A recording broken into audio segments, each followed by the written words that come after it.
আজকে সর্ষে শাক বানাবো। যে শস্যকা শাক, এই যে সিদ্ধ করে মিক্সিতে চালিয়ে নিয়েছি। এখন এখানে রসুন আর টমেটো দিয়ে দিলাম।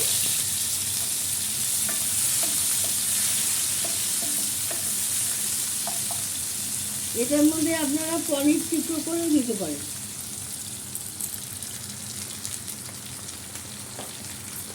একটু পেঁয়াজ দিয়ে দিলাম। সর্ষে শাক করতে সাধারণত তিনখানা শাক লাগে: সর্ষে শাক, বেতুয়া শাক আর পালং শাক। তা বেতুয়া শাক তো এখনও বাজারে ওঠেনি, তাই সর্ষে শাক আর পালং শাক দিয়ে করছি। এই শাকটা একটুখানি জলটা টানুক, ভাজা ভাজা হোক।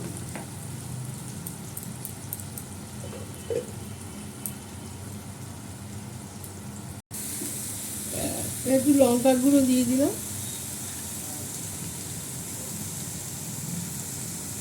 একটু হলুদ গুঁড়ো দিয়ে দিলাম,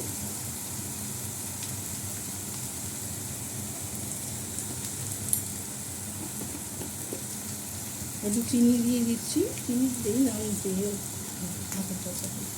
অল্প একটু চিনি দিয়ে দিলাম। ভাজা ভাজা হয়ে গেছে।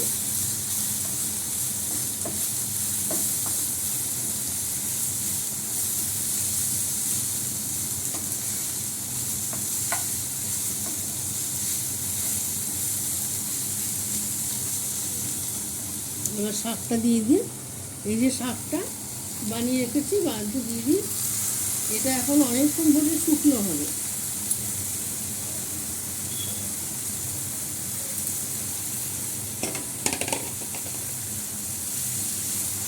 এটার মধ্যে আপনারা ছোটো ছোটো করে পনিরও দিয়ে দিতে পারেন, তাহলেও খেতে ভালো হবে। এই শাকটা এখন প্রচুর টানবে। এটা রুটি দিয়ে পরোটা দিয়ে খুব ভালো লাগে। নন বেঙ্গলিরা খুব খায় এইভাবে শাক। ওরা এইভাবে শাক রান্না করে খায়। আমরা যেমন কুচিয়ে নিয়ে খাই, ওরা আবার এইভাবেই খায়। ওরা পরোটা, রুটি, তারপরে এর সঙ্গে ওরা লঙ্কার আচার নিয়ে নেয়। যাই হোক, এইভাবে রান্না করে। এটা এখন শুকাতে সময় লাগবে।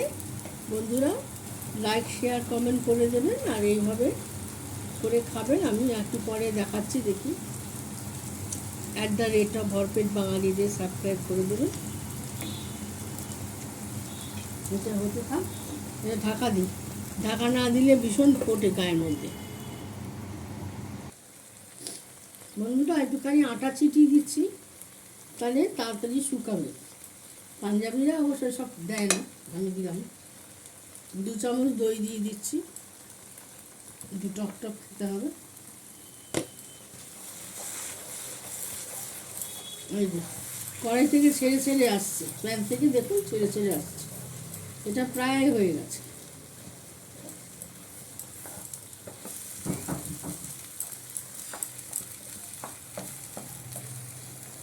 কি সুন্দর কড়াই থেকে ছেড়ে ছেড়ে আসছে। আমার শাক রান্না হয়ে গেছে। আপনারাও এইভাবে করে খাবেন, তবে এটা আরও শুকাবে। যত শুকাবে তত খেতে ভালো হবে।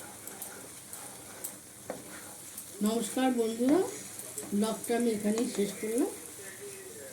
এইভাবে শস্যকা শাক, এর মধ্যে পনির ছোটো ছোটো করে কিউব করে কেটে দিতে পারে, ভালো লাগবে।